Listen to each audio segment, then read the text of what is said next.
참 좋을 것 같습니다. 오늘은 창세기 24장을 포함해서 성경을 전체적으로 오고 가며 묵상하는 성도들이라는 제목으로 함께 말씀 나누고자 합니다.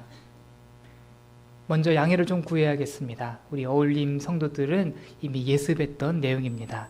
제가 묵상하다가 너무 은혜가 돼가지고 어울림에서 묵상을 가지고 시리즈 설교를 하고 있습니다. 이제 그거를 한 번에 모아서 오늘 저녁에 나누는데 여기 보니까 어울림에 우리 출석하신 권사님들이 몇몇 분 계시는 것 같아요. 그분들께 미리 양해를 드리고 오늘은 함께 묵상의 귀중함, 성도로서 묵상의 자리를 지켜야 되는 그런 성경적인 이유들을 함께 살펴보고자 합니다. 먼저 마틴 루터가 이런 얘기를 했습니다. 목사를 진짜 목사답게 만드는 것은 4가지가 있는데 그 중에 첫 번째는 성경 읽기요, 두 번째는 기도요, 세 번째는 실현이요. 실현이 목사를 목사답게 만든다 했습니다. 실현을 모르면, 안 겪으면 성도들을 공감할 수가 없어서 참된 목사가 되려면 실현을 겪어야 된답니다. 그리고 마지막 4번째가 바로 묵상이었습니다. 말씀을 말씀답게, 기도를 기도답게, 실현을 이겨내 나갈 수 있는 힘이 묵상이라고 하면서 목사가 되려면 꼭 목사가 되려면 묵상의 의무를 다해야 된다라고 마틴 루터가 가르쳤는데 듣고 보니 목사만을 위한 말은 아닌 것 같습니다. 성도라고 해도 똑같은 것 같습니다.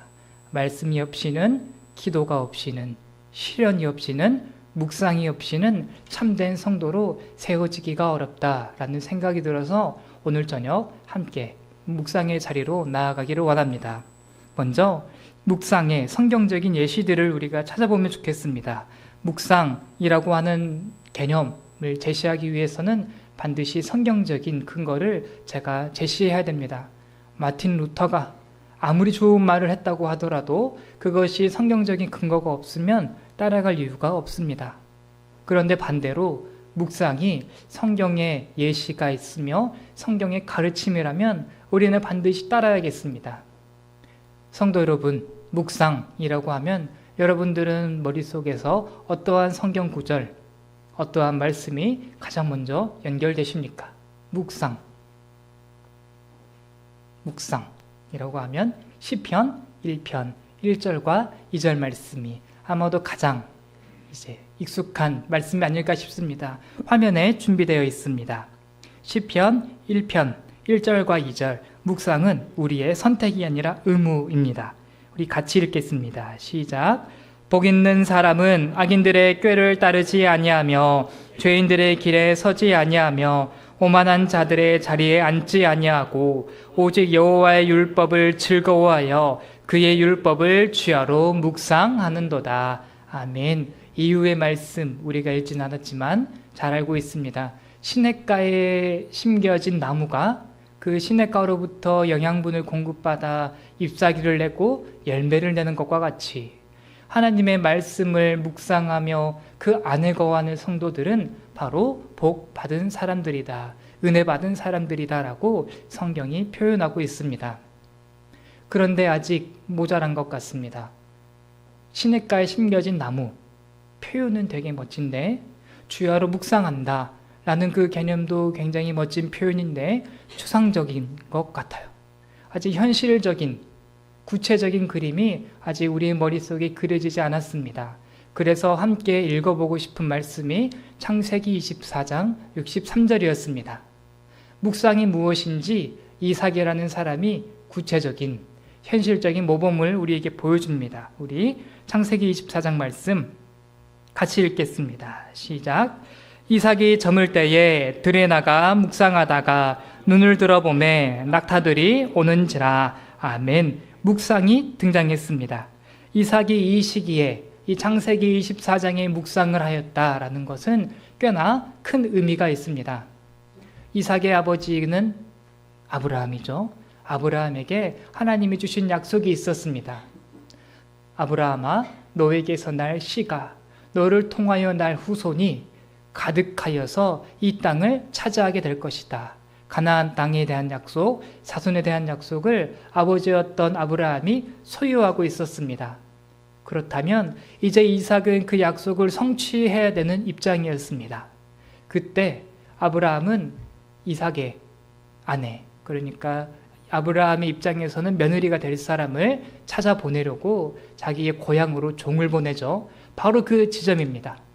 아버지는 종을 나의 아내를 찾기 위하여 저 멀리 보내서 언제 돌아올지 모르는 그 기약 없는 상황에서 이삭은 지금 묵상하고 있었습니다.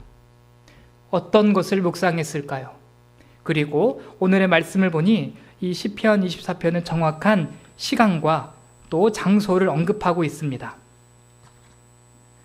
날이 저물 때에 들에 나가 묵상을 하였다라고 하는데, 이 왜 하필 이삭은 이 타이밍에 들에 나가서 날이 저물 때에 하나님을 묵상하고 있었을까요? 그리고 성경을 조금 더 자세히 살펴보면, 본래의 의미대로 살펴보면 제가 화면을 하나 준비했습니다. 이 창세기 24장에 대한 영어 성경들인데 이삭을 이렇게 표현합니다. 한국어 성경은 이 뉘앙스가 잘 안 살았어요.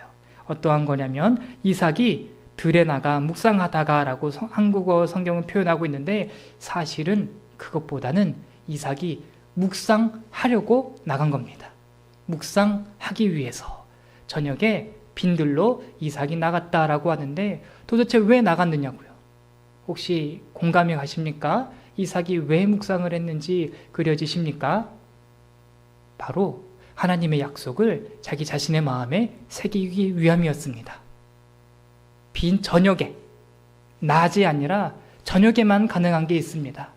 그리고 한 도심 가운데가 아니라 빈 들에서만 가능한 게 있습니다. 그게 뭘까요? 낮에는 안 돼요. 갑자기 수수께끼가 되어버렸네요. 낮에는 안 되고 밤에만 됩니다. 그리고 서울과 같은 이곳은 안 되는데 한 대관령쯤 가면 되는 게 있어요. 어떤 걸까요? 별보기입니다. 별보기. 이삭은 지금 밤에 빈들에 나가 하늘의 무수한 별들을 보며 묵상하고 있는 거예요. 나는 하나님의 약속을 신뢰하노라. 지금은 내가 결혼도 하지 못하였고 후손도 낳지 못하였지만 하나님의 약속이 반드시 나를 통해 성취되리라는 것을 지금 창세기 24장의 모습에서 우리에게 보여주고 있습니다. 성도 여러분, 묵상이란 바로 이러한 것 같습니다.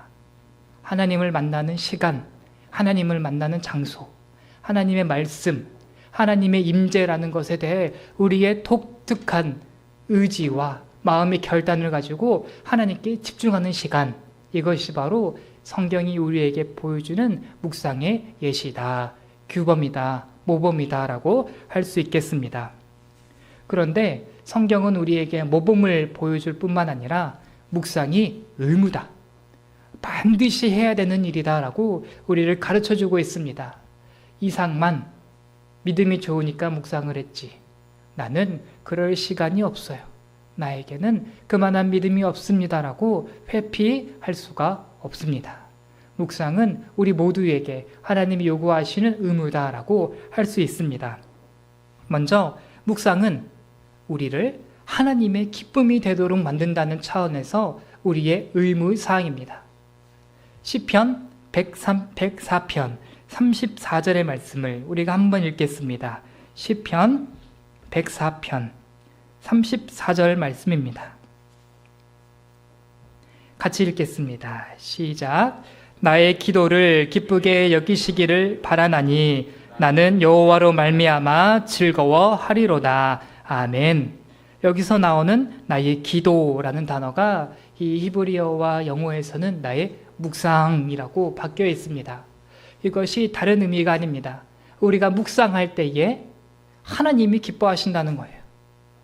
우리가 하나님을 생각하고 하나님을 바라보고 하나님의 말씀을 내 마음에 새기는 시간이 나라는 존재가 하나님의 기쁨으로 빚어지는 시간이다라고 성경이 표현하고 있습니다. 우리는 반대의 경우를 많이 언급을 했어요.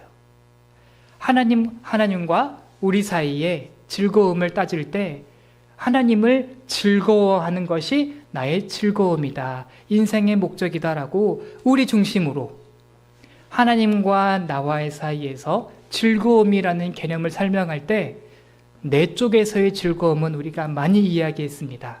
그 유명한 웨스트민스터 소유리 문답, 대유리 문답, 그 첫 번째 질문, 문답이 그것이었죠. 인생의 제일 되는 목적은 하나님을 내가 즐거워하는 것이다 라고 내 쪽에서의 즐거움을 우리는 많이 이야기했는데 오늘의 말씀은 그림을 한번 바꿔줍니다. 하나님과 우리의 관계는 인격적인 관계입니다. 인격적이다 라고 하는 것은 주고받음이 있어야 되는데 지금은 조금 비인격적인 시간 같아요. 저만 말하고 여러분들은 말할 권리를 잃어버렸습니다만 우리는 인격적인 관계라면 주고받음이 있는 건데 하나님과 우리와의 관계는 인격적인 관계라서 즐거움이라는 것도 하나님을 즐거워하는 게 나의 즐거움이라면 그 반대편에서 하나님이 우리를 바라보실 때에도 즐거워하는 우리의 상태가 있는 것인데 우리를 바라볼 때 하나님도 즐거워해야 될 텐데 도대체 하나님이 우리의 어떤 모습을 보며 즐거워하실까? 시편 104편의 말씀은 하나님을 묵상하는 우리를 하나님이 기뻐하신다라고 표현하고 있습니다.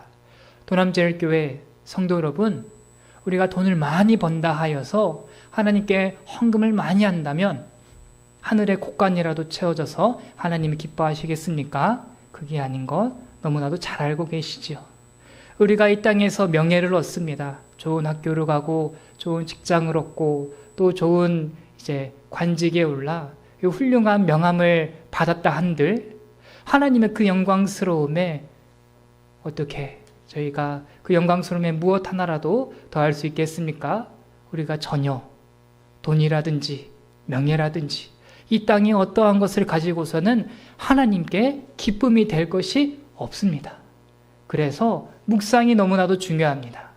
하나님께 집중하는 그 시간, 하나님의 말씀을 내 안에 새기고 하나님의 말씀 앞에 내 생각을 빚어나가는 그 모습을 볼 때 성도야, 너를 볼 때 내 마음이 참 즐겁다라고 말씀하시는 하나님의 판단을 우리가 받을 수가 있습니다. 자녀라면 부모의 기쁨이 되는 것이 당연한 의무이듯이 오늘날 묵상은 우리에게 성도된 우리들에게 의무로서 하나님의 기쁨이 되라는 그러한 의무로서 향하고 있습니다. 두 번째입니다. 말씀을 묵상함이 우리에게 의무가 되는 두 번째 이유는 하나님과 동행하기 위한 필수 조건입니다.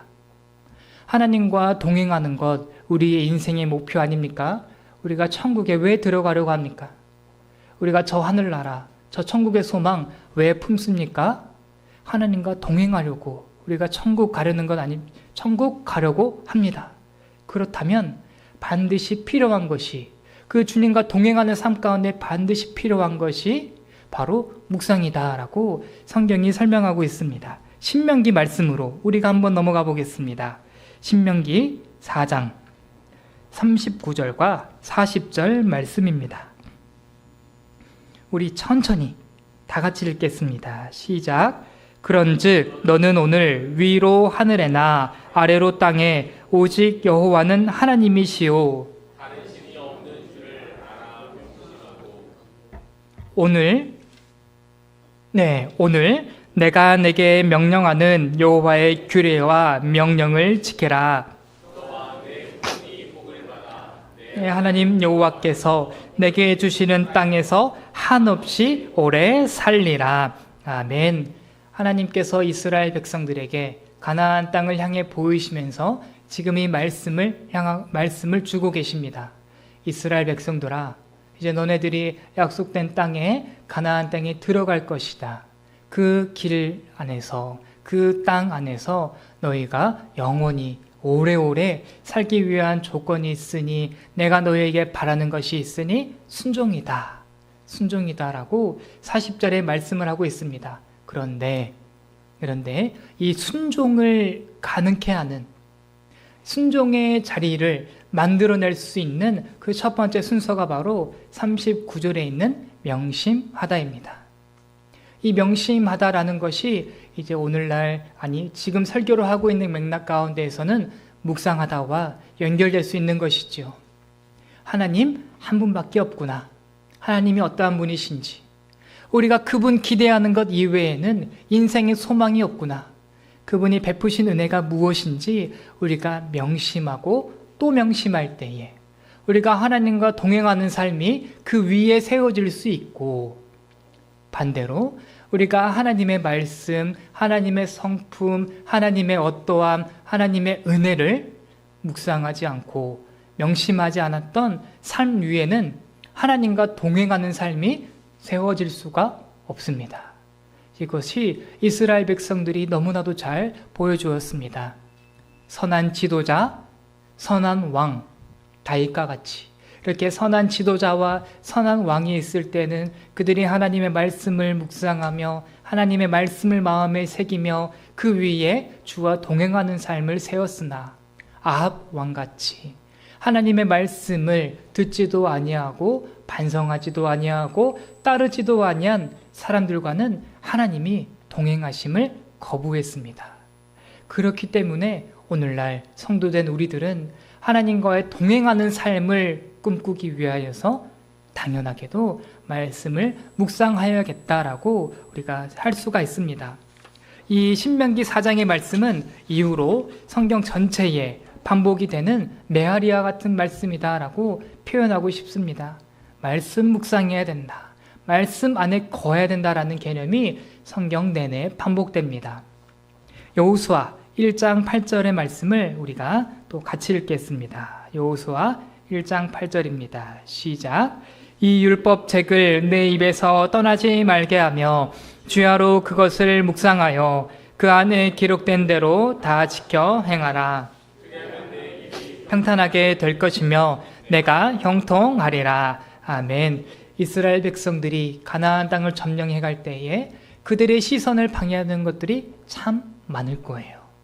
다양한 상황과 다양한 형편 앞에서 그들이 하나님께 집중하는 것이 더 어려워질 것이 뻔했습니다. 광야에서 40년의 생활 동안 하나님께 집중했던 그들의 시야가 가나안 땅에서도 똑같이 하나님의 말씀을 묵상함으로, 하나님의 말씀 안에 거함으로 하루하루를 승리하며 이겨내 나가길 이 구약의 성도들에게 하나님이 요구하셨습니다. 그리고 더 나아가 이 구약의 성도들뿐만 아니라 신약의 교회된 우리들에게도 하나님은 자신의 말씀을 묵상하기를 요구하고 계십니다. 우리 골로새서 3장 16절의 말씀을 우리가 같이 한번 읽겠습니다. 골로새서 3장 16절입니다. 시작. 그리스도의 말씀이 너희 속에 풍성히 거하여 모든 지혜로 피차 가르치며 권면하고 시와 찬송과 신령한 노래를 부르며 감사하는 마음으로 하나님을 찬양하고. 아멘. 교회 사적으로 대대로 골로새서 3장 16절의 말씀은 예배의 규범, 예배의 규칙으로 여겨진 구절입니다. 오늘날 우리가 예배를 드릴 때 찬양합니다. 왜 찬양할까요? 왜 교회는 공예배 가운데 찬양의 순서를 가져왔을까요? 바로 요 골로새서 3장 16절의 모습대로 예배드리기 위해서 찬양을 가져왔습니다. 시와 찬송과 신령한 노래를 부르며 감사하는 마음으로 하나님을 찬양하는 게 초대교회 성도들의 예배의 모습이었기 때문에 그것을 말씀대로 이어나가기 위해 우리는 공예배 시간에 찬양을 가져옵니다. 또 공예배 시간에 설교가 있습니다. 다른 순서들도 많은데 왜 설교라는 순서가 핵심적이요 그 중간에 자리를 잡았느냐? 골로새서 3장 16절 때문입니다. 하나님께서 분명히 교회 안에 모든 지혜로 피차 가르치며 권면하라라고 명령하셨기 때문에 이 말씀을 따라 우리는 공예배 가운데 말씀의 시간을 반드시 가집니다. 그러면 제가 지금 언급하지 않은 부분이 있습니다. 그 부분이 무엇일까요? 골로새서 3장 16절의 이 앞부분의 말씀은 공예배 가운데 반드시 있어야 될 중요한 요소이지만 지금은 우리가 많이 놓쳐버린 한 부분을 암시하고 있습니다. 그것이 바로 묵상입니다. 묵상. 그리스도의 말씀이 너희 속에 풍성히 거하여야 된다. 묵상하여야 된다. 이 예배의 시간에 하나님의 임재, 하나님과 함께 하심이 영적으로 너희가 느껴질 텐데, 그것을 경험할 텐데, 그것이 찬양의 시간과 말씀의 시간에 드러나는 것이라면 결국에는 묵상하는 그 가운데, 찬양을 묵상하고 말씀을 묵상하는 가운데 하나님의 임재하심이 공예배 가운데 드러날 것임을 우리는 교회사적으로 초대교회부터 이 정신을 지키려고 하였습니다. 묵상이 없으면, 하나님께 대한 나의 심령에 집중이 없으면 그만큼 하나님의 임재를, 하나님의 함께 하심을 경험하기 어렵다라는 것을 우리는 알고 있었습니다. 그래서 우리는 예배 안에서 설교와 찬양이 가지는 절대적인 위치는 잘 지키고 있는 것 같습니다. 찬양이 없는 예배, 말씀이 없는 예배는 우리가 경험하기가 어렵습니다만, 그렇다면 나머지 3형제 중에 이 막내도 챙겨주십시오. 묵상, 말씀을 귀에 들리는 소리로 듣고 끝내버릴 것이 아니라, 소리를 듣고 돌아가는 시간이 아니라 말씀을 묵상하여야 이것이 성경이 원하는 예배다라고 우리가 할 수 있겠습니다. 이 일을 위하여서 이 무익한 이 종을, 이 말씀을 맡은 사역자들을 위해 많이 기도해 주시기 바랍니다. 교회의 성도들에게 정말 여러분들의 마음에 하나님의 말씀을 새길 수 있도록, 말씀을 듣는 시간이 여러분들에게 자극이 되고 도전이 되어서 말씀을 묵상하는 시간이 될 수 있도록 이 말씀의 종들은 정말 부지런히 애써야겠습니다. 그리고 또 앞에서 찬양팀 너무나도 수고해 주었지만 우리가 노래하는 것 자체로 만족할 수가 없습니다. 신나게 노래 부르는 것, 은혜롭게 노래 부르는 것, 그것이 우리의 예배의 시작이었다면 더 나아가야 됩니다. 우리 믿음의 선배들은 예배 안에서 음악이라는 것의 위치를 굉장히 조심히 여겼습니다. 역사적인 이유가 있어요. 찬양은 결국 하나님을 묵상해야 되는데, 이 음악 때문에 음악에 취해가지고 하나님을 묵상하지 못하더라라는 것을 중세교회 동안 경험했습니다. 실제로 중세교회는 그렇게 예배 드렸습니다. 바흐와 핸델, 천재잖아요.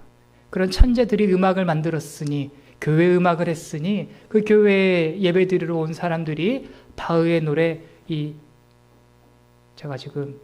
핸델, 이러한 이 천재적인 사람들이 작곡한 노래를 막 듣고 그냥 듣기만 해도 은혜가 되니 거기서 멈춰서 더 나아가야 되는데, 음악에 듣고 음악에 힘취해서 하나님을 묵상하는 자리로까지는 못 나아가고 그냥 그 상태에서 예배당을 떠나갔어요. 중세교회는 그 한계가 있었습니다. 그래서 종교개혁자들은 음악에 대해서 수술을 강행합니다. 쯔빙글리라는 사람은 수술을 조금 과하게 했어요.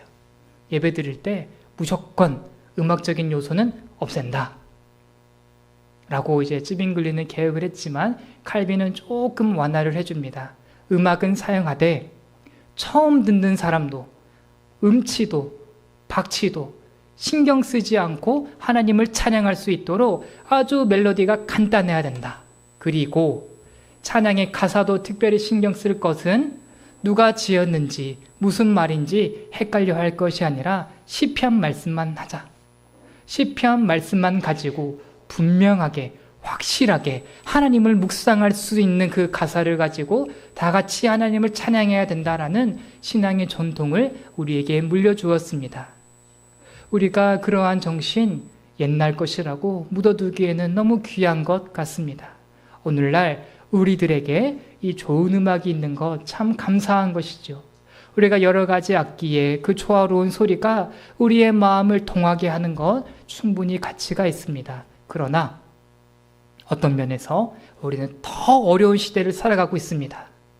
현란한 음악보다, 이 귀에 들리는 음악의 소리보다 우리가 더 집중해서 하나님께 외쳐야 될 찬양의 시간이다. 우리가 하나님께 집중해야 되는 시간이다라고 예배 안에서 우리의 찬양의 의미를 바로 세워나가면 좋겠습니다. 찬양마저도 묵상의 도구이십니까? 찬양의 시간마저도 묵상의 시간이십니까? 성경은, 그리고 믿음의 선배들은 찬양의 시간을 그렇게 보내려고 했습니다. 오늘날 우리도 찬양을 통하여서 하나님의 임재를 경험하고 하나님과의 동행함을 경험하는 귀한 찬양의 시간이 되기를 주님의 이름으로 축복합니다. 염려 가운데 한마디를 꼭 해야겠습니다. 저는 찬양팀 여러분들을 너무 사랑합니다.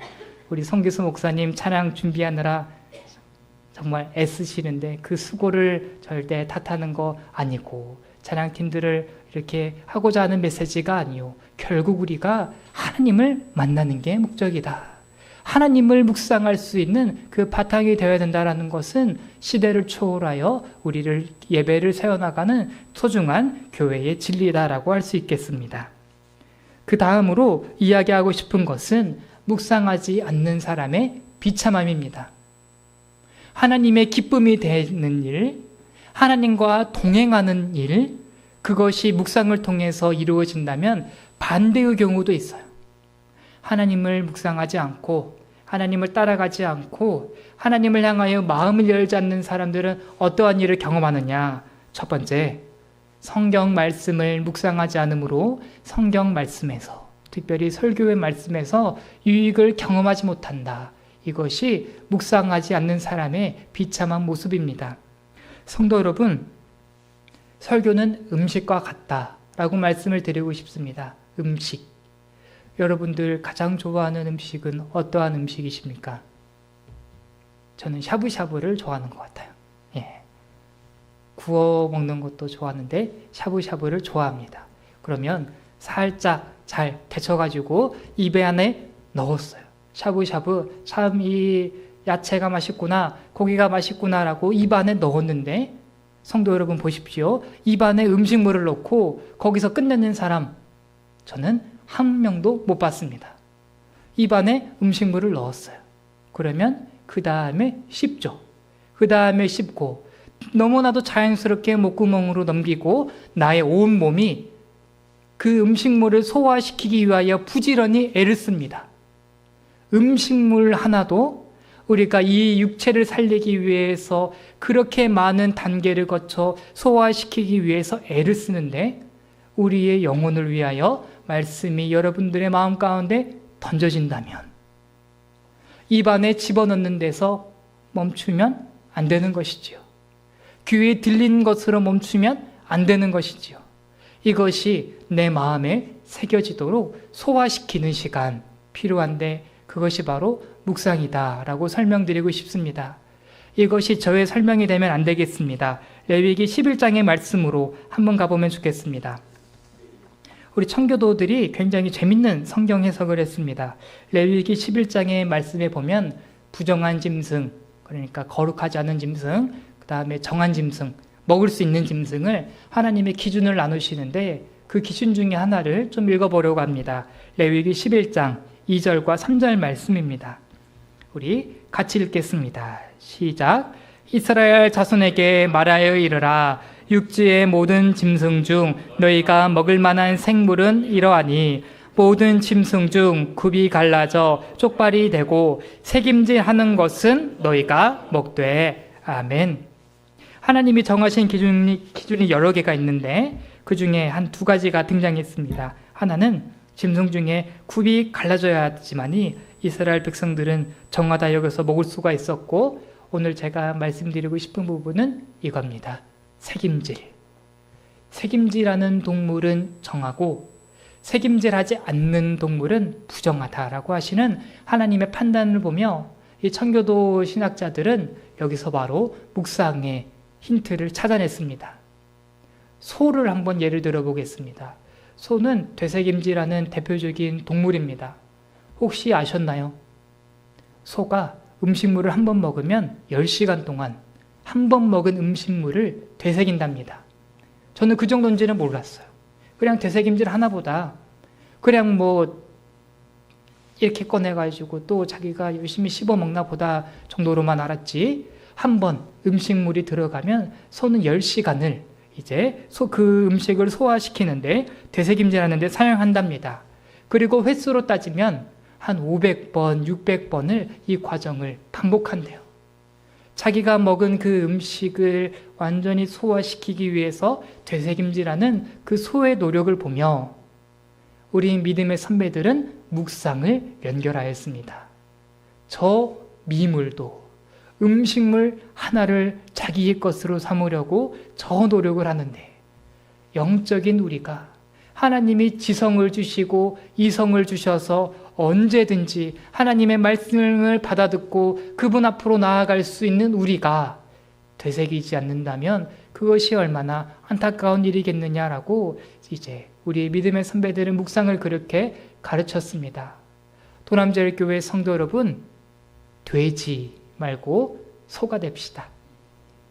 돼지는 되새김질을 못하죠. 한번 먹고 끝나버리는 동물입니다. 우리가 돼지가 아니라 말씀을 듣고 들었던 말씀이 도전이 되어서 도저히 내 안에서 소화를 못 시키는 그러한 경험들을 우리가 해보았으면 좋겠습니다. 그러한 묵상이 우리를 살릴 것입니다. 그러면 우리 앞뒤 좌우로 이렇게 한번 인사해 볼까요? 소가 됩시다. 소가 됩시다. 예, 되지 말고 소가 됩시다. 그리고 또 다른 예시가 하나 있습니다. 똑같이 꽃을 중심으로 한 두 가지 곤충이 있는데 하나는 나비요, 하나는 벌입니다. 여러분들은 나비가 좋으세요? 벌이 좋으세요? 네? 나비, 벌. 예. 우리는 꽃을 가지고 나비도 꽃에 달라들고 벌도 꽃에 달려듭니다. 그런데 나비와 벌에서도 이 묵상이라는 것을 끌어낸 가르침을 제가 읽은 적이 있습니다. 나비는 꽃에 그냥 살랑살랑 날아다녀요. 꽃도 잠깐 스쳐만 지나가지 이 나비가 꽃 위에 머무르는 경우는 거의 없습니다. 그런데 벌은 똑같은 꽃을 바라보더라도, 똑같은 꽃을 향하여 가더라도 꿀을 빨아낼 때까지, 그 꽃에서부터 꿀을 만들어낼 때까지 벌은 떠나지 않습니다. 꽃에 거해요. 이것이 바로 이 말씀을 대하는 우리의 태도요, 묵상의 원리다라고 말씀드리고 싶습니다. 여러분들, 우리가 얼마나 나비 같은지 모르겠습니다. 들었던 말씀 홀라당 날아가 버리고, 읽었던 말씀 마음에 새겨지기에는 너무 가볍게 우리의 날개짓이 피어지고 있는지 모르겠습니다. 벌과 같이 꿀을 만들어내기 전까지는 내가 말씀을 떠나지 않겠노라. 이 벌이 만약에 나비처럼 날아다닌다면 그 벌은 사실상 망한 인생 아닙니까? 이것이 묵상을 하지 않는 사람의 비참함입니다. 꿀을 만들어야 내가 사는데 꿀을 만들지 못하는 가벼운 날개짓, 그것이 오늘날 우리들의 모습이기에 말씀이 도전이 되어서 우리를 묵상으로 인도하고 있습니다. 우리 모두가 나비가 아니요 꿀로서 이 꽃에서, 하나님의 말씀이라는 그 꽃에서 꿀을 만들어내는 모든 믿음의 권속들 되기를 주님의 이름으로 축복합니다. 제가 이렇게 말씀을 드리면 굉장히 어려워 보이죠? 어떻게 소가 될 수 있을까? 어떻게 벌이 될 수 있을까? 너무나도 이 벽이 높다라는 생각이 드는데, 성경은 어떠한 면에서 굉장히 쉬운 방법이다, 당연한 방법이다라고 소개합니다. 우리 시편 119편 97절의 말씀을 우리가 같이 읽겠습니다. 시편 119편 97절입니다. 다 같이 읽습니다. 시작. 내가 주의 법을 어찌 그리 사랑하는지요, 내가 그것을 종일 작은 소리로 읊조리나이다. 아멘. 이제 설교를 한 30분 했으니까 성도 여러분들이 눈치를 다 채셨을 겁니다. 여기에 나오는 작은 소리로 읊조리나이다 라는 게 묵상인 것이죠. 시편 119편의 저자는 아마도 다윗 같아 보이는데 묵상을 하고 있었습니다. 그런데 자기가 묵상하는 시간을 보며 다윗은 내가 지금 억지로 묵상하고 있다. 내가 지금 하기 싫은데 묵상하고 있다. 어쩔 수 없이 묵상하고 있다라고 표현하지 않고 하나님, 이 시간이 너무나도 좋아요 라고 표현하고 있습니다. 이것이 자연스럽게 우리가 하나님을 묵상하는 방법인 것 같습니다. 하나님을 사랑하는 나의 마음을 회복시켜 주시옵소서. 그리하여서 하나님을 2번 찾아가고 3번 찾아가고 하나님의 말씀을 잊어버릴까 봐 2번 읽고 3번 읽고 들었던 하나님의 그 음성이 그리워 말씀의 자리로 또다시 돌아가는 나의 묵상이 살아나게 하여 주시옵소서라고, 묵상의 시작이 바로 하나님을 사랑하는 것에 있다고 성경이 우리에게 보여주고 있습니다. 이러한 예시를 한번 좀 들어보고 싶습니다. 되게 가벼운 예시인데 군대에 가면 다들 효자가 됩니다. 그래서 지갑에 보면 가족 사진 꼭 넣어놓고 관물대에 보면 가족 사진을 꼭 껴놔요. 그래서 선임한테 한바탕 깨지고 나서, 아니면 간부한테 한바탕 깨지고 나서 에이, 한번 엎어버려야 되나? 에이, 타령이라도 한번 해야 되나? 라는 생각이 들 때 지갑을 딱 열어서 부모님 생각하고 우리 가족 생각하면서 마음을 가다듬습니다. 내 부모님, 사랑하는 내 부모님의 얼굴을 바라보면서 거기서부터 위로를 얻고 새로운 소망을 얻고 다시 한번 해보자라는 생각으로 우리가 가다듬는 것을 제가 비유적으로 말씀을 드리고 싶은데, 이것이 꼭 마치 하나님을 사랑하는 사람이 묵상하는 원리인 것 같은 거예요. 힘이 드는데 억지로 묵상하는 게 아니라 가족의 얼굴을 쳐다보니, 내 사랑하는 가족의 얼굴을 쳐다보는 게 너무나도 당연하여서 거기서부터 위로를 얻고 힘을 얻는 게 너무나도 자연스러운 것이라서 자꾸만 찾아가게 됩니다. 하지 말라고 해도, 가족 생각하지 말라고 해도 가족 생각 때문에 그 험한 군대의 생활을 이겨내 나갈 수 있다면 그것이 오늘날 우리의 신앙의 발걸음과도 연결이 되지 않을까요? 험악한 세상, 믿음대로 살아가기 어려운 이 세상 가운데 우리의 마음의 지갑, 하나님의 말씀이 새겨져 있고 하나님의 약속이 들어가 있고 하나님의 성품이 우리를 위로해 주실 텐데, 왜 나는 이삭처럼 날이 저물 때에 별을 보러 저들로 나가지 않았을까? 우리가 그것을 말씀을 통해, 오늘의 설교를 통해 여러분들께 권면하고 싶습니다. 도람제일교회 성도 여러분, 여러분들은 어디서 위로를 얻고 계십니까? 여러분들은 어디서 신앙의 힘을 얻고 어디서 다시 한번 신앙생활 해보자, 포기했던 그 자리, 안 풀리던 그 자리 내가 다시 한번 지켜내겠노라라고 어디서부터 신앙의 힘을 얻어가고 계십니까?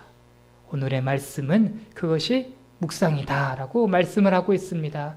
우리 도남제일교회 성도 여러분, 오늘날 우리가 말씀의 자리, 묵상의 자리가 회복됨으로 이러한 귀한 일들을 성경의 가르침으로서가 아니라 여러분들의 경험으로서 이야기할 수 있기를 원합니다. 마지막으로 하나만 나눌 것은, 묵상을 하지 않는 삶이 있잖아요. 그 삶 자체가 하나님이 내리신 가장 큰 저주라는 것을 우리는 알아야 됩니다. 죄를 짓는 것, 우리의 삶에 실패한 것, 우리는 그 자체로서 우리의 삶을 판단하지 않습니다. 우리의 삶을 판단하는 아주 중요한 기준은 회복입니다. 다시 시작, 죄의 자리를 끊어내 나가고 변화가 되고 이 마음의 결단이 서는 것이 우리의 신앙생활 가운데 가장 중요한데, 묵상을 하지 않는다는 것은 그렇게 내버린 아버지가 자녀를 케어하지 않는 것과 같은 일을 경험하는 것이다라고 성경은 표현하고 있습니다. 창세기 19장의 말씀입니다. 여리고성 멸망한다 라고 이 롯의 사위들이 이야기를 들었는데 그들은 하나님의 말씀을 묵상하지 않더라고요. 농담으로 여기며 그 진노를 온몸으로 받았습니다. 마태복음 24장의 말씀을 보면 노아 시대를 이야기합니다. 노아 시대 동안 분명 노아가 방주를 만드는 동안 그 사람들은 하나님의 심판에 대해서 알았을 것이고 하나님이 이 세상을 미워하고 계신다는 것을 알았을 텐데도 그들은 묵상을 하거나 돌이키거나 회개하지 않고 그대로 먹고 마시고 장가들고 시집 가서 깨닫지 못한 채, 묵상하지 않은 채 홍수의 심판을 그들이 받게 됩니다. 열왕기 하에 나오는 히스기야 왕도 마찬가지입니다. 그가 병에서 회복을 얻은 다음에 바벨론의 사절단이 왔을 때 막 자랑했어요. 우리 예루살렘에 이러한 것 다 있다라고 자랑을 할 때 하나님이 책망하시죠. 히스기야야, 너의 후손의 때에 너희 나라가 끊어질 것이다 라고 책망했을 때 그 전에는 히스기야가 눈물을 흘리며 회개한 적은 있지만 이때는 회개하지 않더라고요. 하나님의 책망의 말씀을 묵상하지 않고 웃어넘깁니다. 나의 때에 그러한 일 일어나지 않으니 괜찮습니다 라고 넘겨버리는 히스기야의 모습을 볼 때 우리는 알겠는 거죠. 묵상하지 않는 삶이 얼마나 비참한지, 그냥 단순히 비참한 게 아니라 하나님께로부터 돌아와야 될 기회 자체가 사라져버리는 거구나라는 것을 우리는 말씀을 통해 확인하게 됩니다. 그렇기 때문에 도남제일교회 성도 여러분, 말씀에 대한 예민함, 죄에 대한 예민함, 회복하고 싶은 그러한 마음의 열정을 하나님이 붙들어 주시기를 기도하는 이날 저녁 되기를 원합니다. 이것이 우리의 영혼이 살고 죽는 것에 얼마나 큰 영향을 끼치는지를 성경이 우리에게 보여줍니다. 하나님을 묵상하느냐 안 하느냐가 그냥 할 수도 있고 안 할 수도 있는 차원이 아니라 주께로 돌이켜서 죄 짓는 자리 끊어내야 될 텐데, 내 영혼이 죽어가는 자리 벗어나야 될 텐데, 내가 숙고하지 않으므로 하나님을 바라보지 아니함으로 여전히 그 가운데 있구나라는 그러한 처참한 상황을 우리가 빨리 깨닫는 것이 하나님의 은혜다라고 성경이 표현하고 있습니다. 도남제일교회 성도 여러분, 여러분들의 기도 가운데 말씀을 묵상함이 세워지기를 원합니다. 하나님, 나의 상황을 내가 바로 바라보게 하여 주시옵소서. 나의 신앙의 상황을 하나님 묵상함 가운데 바로 깨닫게 하여 주시옵소서. 그리하여서 돌이키게 하시고 다시 세워지게 하셔서 하나님의 자녀로 내가 세워지는 일을 경험케 해달라고 우리가 이 시간 이후로 기도할 때 그러한 말씀의 제목을 가지고 기도했으면 좋겠습니다. 오늘 이 시간